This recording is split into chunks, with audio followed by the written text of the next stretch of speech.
नमस्कार दोस्तों, स्वागत है आपका डीजी हिमाचल पर, जहां पर हम पेश करते हैं हिमाचल की राजनीति से लेकर कर्मचारी पेंशनर से जुड़ी हर खबर सबसे पहले और सबसे सटीक, वो भी पूरे तथ्यों के साथ। आगे बढ़ने से पहले हमारे चैनल को सब्सक्राइब जरूर करें। मुख्यमंत्री सुखविंदर सिंह सुक्खू बोले, 3 साल में सेवानिवृत्त 5,356 कर्मचारियों को मिल रही पुरानी पेंशन। फंड मिलते ही चुका देंगे कर्मचारियों का एरियर। 3 साल में सेवानिवृत्त हुए 26,324 कर्मचारी, 5,356 ने ली ओपीएस, 8,436 नए पदों का हुआ सृजन।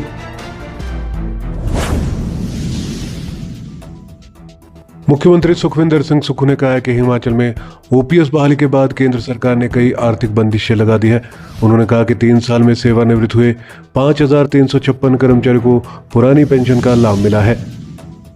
हिमाचल में ओपीएस बहाली के बाद केंद्र सरकार ने कई आर्थिक बंदिशें लगा दी है। इसके बावजूद हम योजना को बंद नहीं करेंगे। भविष्य में जो भी कर्मचारी सेवानिवृत्त होता जाएगा, कांग्रेस सरकार की नीति के अनुसार उन्हें पुरानी पेंशन का लाभ दिया जाएगा। उन्होंने कहा कि भविष्य में सेवानिवृत्तियां बढ़ने पर प्रदेश के राजस्व पर और दबाव पड़ेगा। इस स्थिति से निपटने के लिए राज्य सरकार संसाधन बढ़ाने को सुधार कर रही है। मुख्यमंत्री ने कहा कि हमने राजनीतिक लाभ लेने को ये फैसला नहीं लिया है। अगर ऐसा करना होता तो आगामी चुनाव से 6 माह पहले ओपीएस को लागू करते। सरकार ने कर्मचारियों को सामाजिक सुरक्षा देने का वचन निभाया है।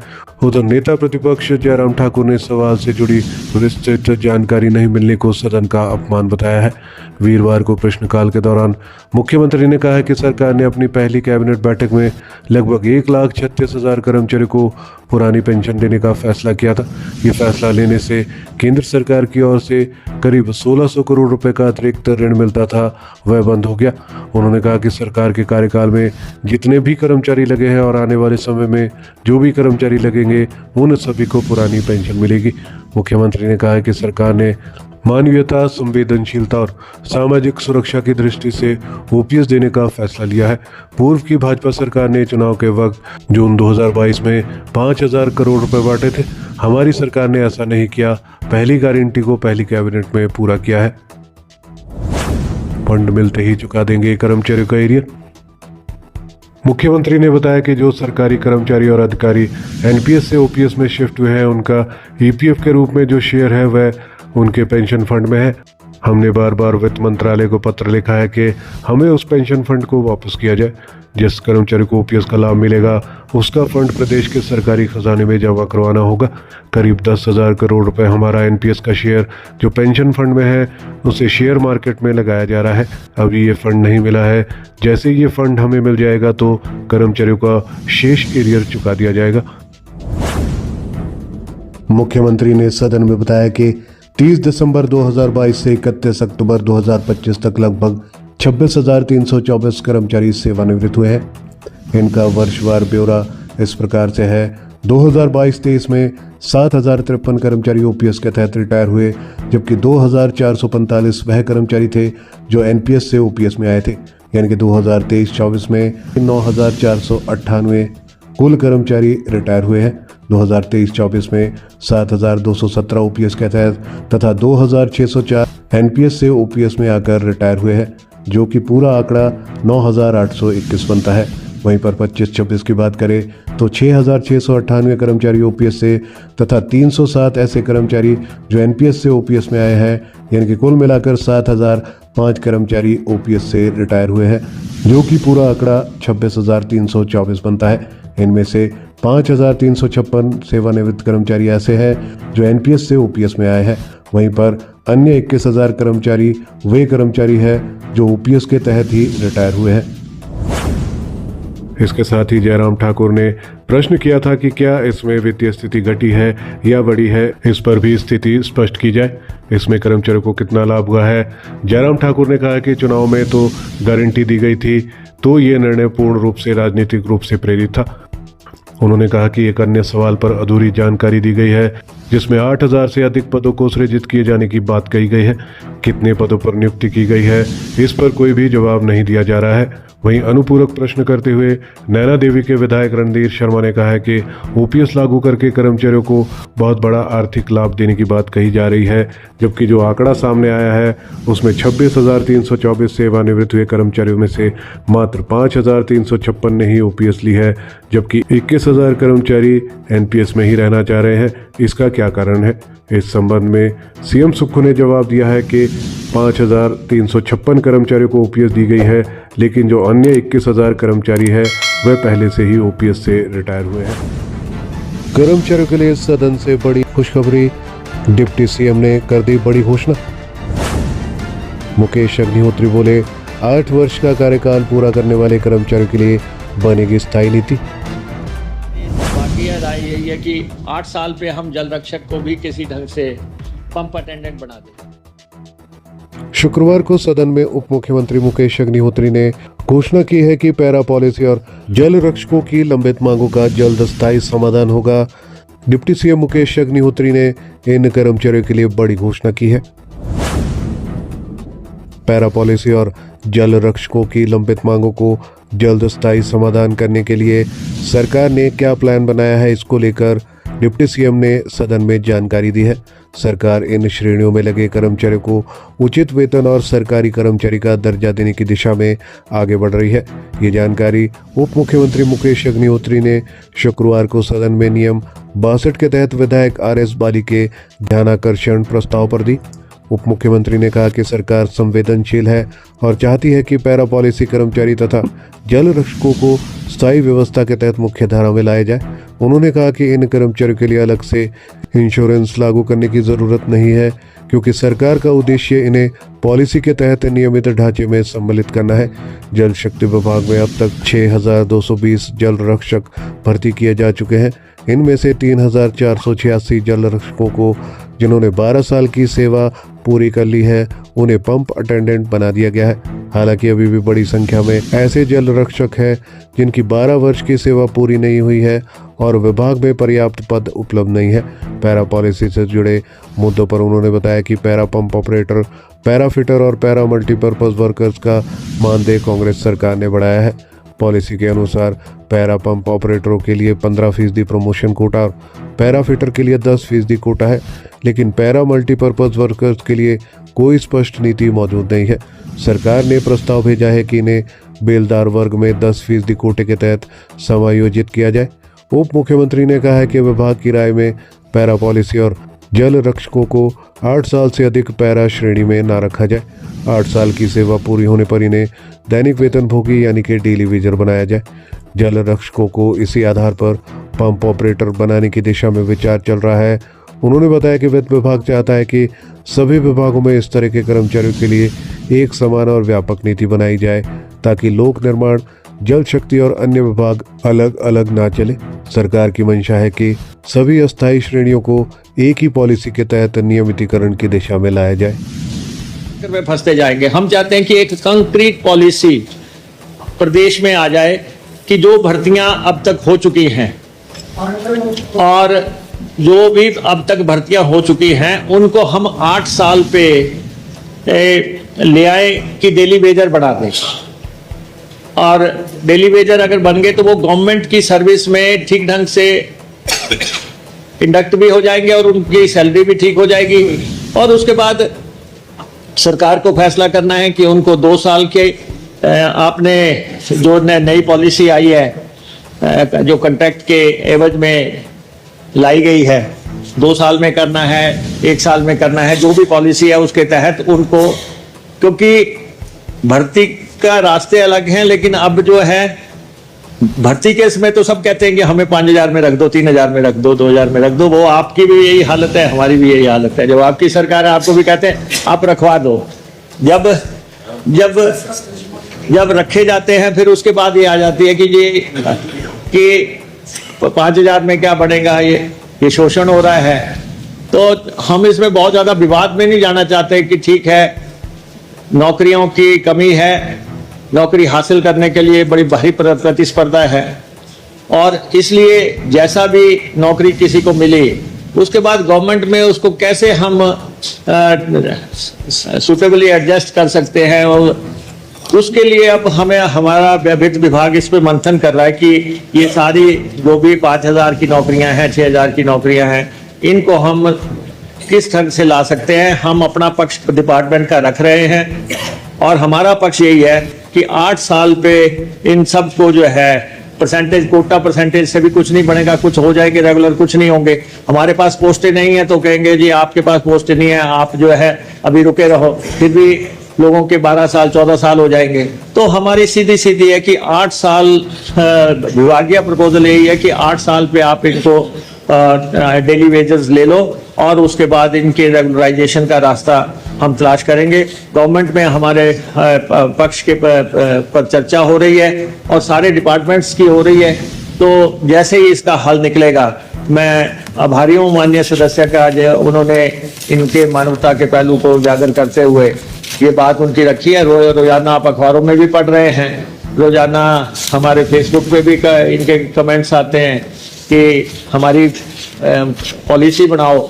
पॉलिसी तो बनी हुई है, उसी पॉलिसी के तहत सरकारों ने भर्तियां की हैं, लेकिन ये है कि मानवता के आधार पर उनको कितना मिलना चाहिए, वो मसला हम आगे ले जा रहे हैं। और मुझे लगता है कि मौजूदा सरकार और पॉलिटिकल लीडरशिप, राजनीतिक क्षमता से इस मसले का निर्णायक हल जरूर निकाल लेगी। आपने मुझे समय दिया, आपका बहुत बहुत। रेड अलर्ट पर हिमाचल की आर्थिकी, FRBM की रिपोर्ट में हुआ चौंकाने वाला खुलासा। उपदानों पर लगातार बढ़ा सरकार का खर्च, केंद्रीय योजनाओं व अनुदान में हुई बढ़ोतरी। प्राकृतिक आपदा से भी दबाव में आई आर्थिकी, परेशानी का सबब बना राजकोषीय घाटा।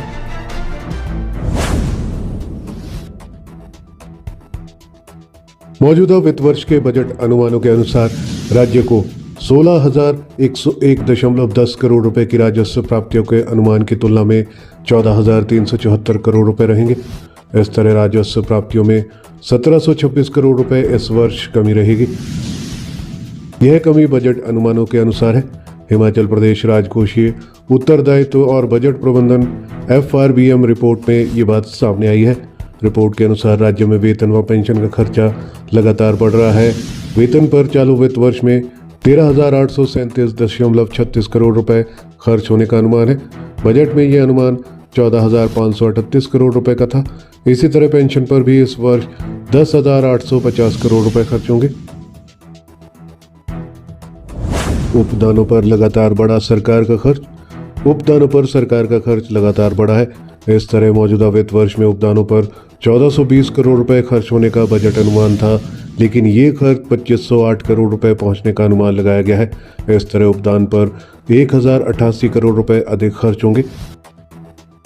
ब्याज पर सरकार इस साल 6,738.85 करोड़ रुपए अधिक खर्च करेगी। रिपोर्ट में बजट अनुमानों के 16,101.10 करोड़ रुपए की राजस्व प्राप्तियों के अनुमान की तुलना में 14,374 करोड़ रुपए रहेंगे। इस तरह राजस्व प्राप्तियों में 1,726 करोड़ रुपए की इस वर्ष कमी रहेगी। यह कमी बजट अनुमानों के अनुसार है। केंद्रीय योजनाओं व अनुदान में हुई है बढ़ोतरी। हिमाचल के लिए केंद्रीय प्रायोजित योजनाओं व अनुदान में मौजूदा वित्त वर्ष में 1662.73 करोड़ रुपए की वृद्धि हुई है। ये वृद्धि केंद्र प्रायोजित योजनाओं से वित्त वर्ष में मिलने वाली 5,263 करोड़ के बजट अनुमानों से अधिक है। इससे स्पष्ट है कि इस वर्ष केंद्र प्रायोजित योजनाओं व अनुदानों में प्रदेश को 6,925 करोड़ रुपए की राशि मिलेगी। केंद्र प्रायोजित योजनाओं में ये बढ़ोतरी NDRF, मनरेगा, प्रधानमंत्री आवास योजना, PMJSY व अन्य केंद्र प्रायोजित योजनाओं के तहत राज्य को मिलने वाले अनुदानों के तहत खजाने में आने वाले राशि की एवज में हुई है। मौजूदा वित्त वर्ष में प्रदेश का राजस्व घाटा भी 7,434.93 करोड़ रुपए तक पहुंचने का अनुमान है। प्राकृतिक आपदा से भी दबाव में आई आर्थिकी। राज्य में मानसून की वर्षा के कारण बार बार आ रही प्राकृतिक आपदाओं के कारण भी हिमाचल प्रदेश की आर्थिकी दबाव में है।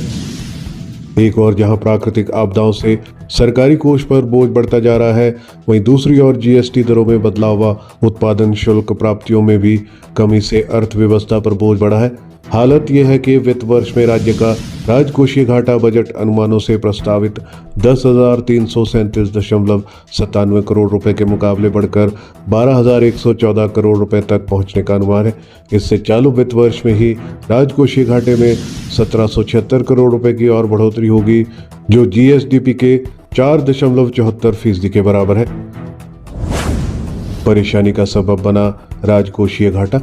लगातार बढ़ता राजकोषीय घाटा राज्य सरकार के लिए परेशानी का सबब बना हुआ है।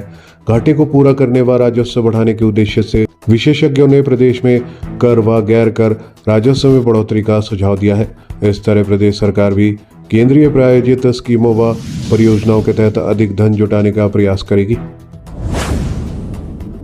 बाह्य वित्त पोषित परियोजनाओं के लिए भी अधिक धन जुटाया जाएगा। सरकार के इन प्रयासों से अर्थव्यवस्था को मजबूती मिलने की संभावना है।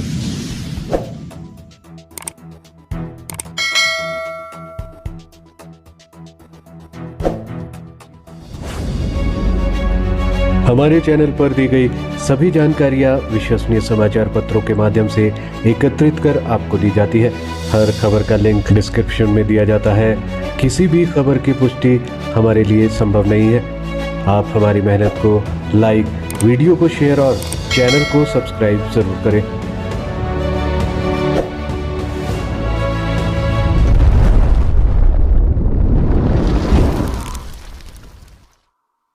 कर्मचारियों के लिए अच्छी खबर।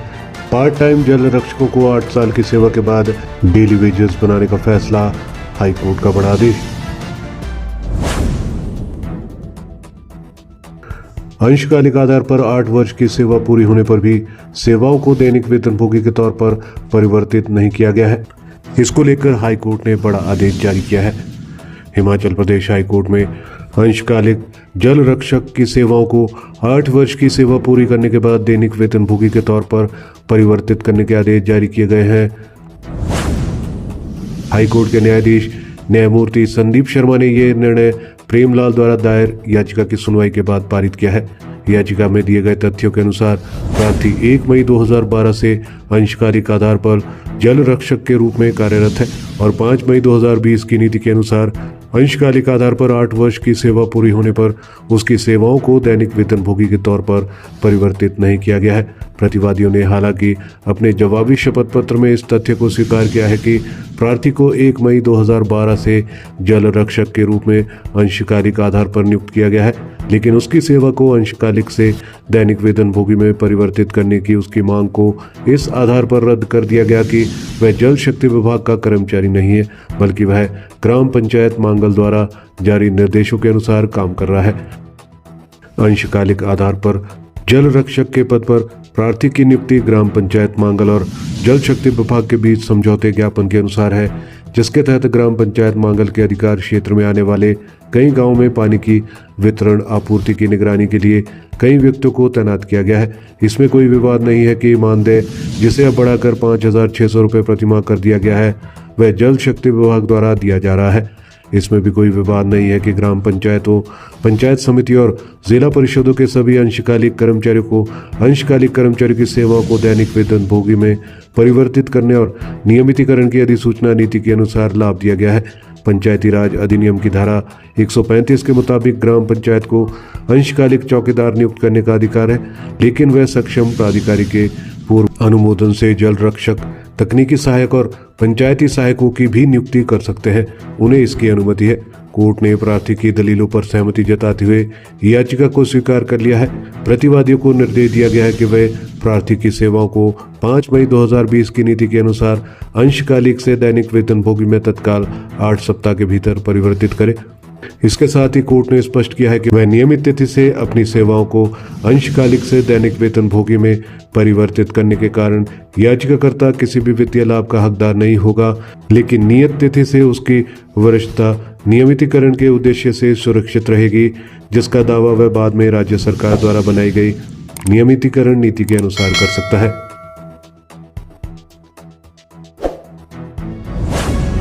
हमारे चैनल पर दी गई सभी जानकारियां विश्वसनीय समाचार पत्रों के माध्यम से एकत्रित कर आपको दी जाती है। हर खबर का लिंक डिस्क्रिप्शन में दिया जाता है। किसी भी खबर की पुष्टि हमारे लिए संभव नहीं है। आप हमारी मेहनत को लाइक, वीडियो को शेयर और चैनल को सब्सक्राइब जरूर करें।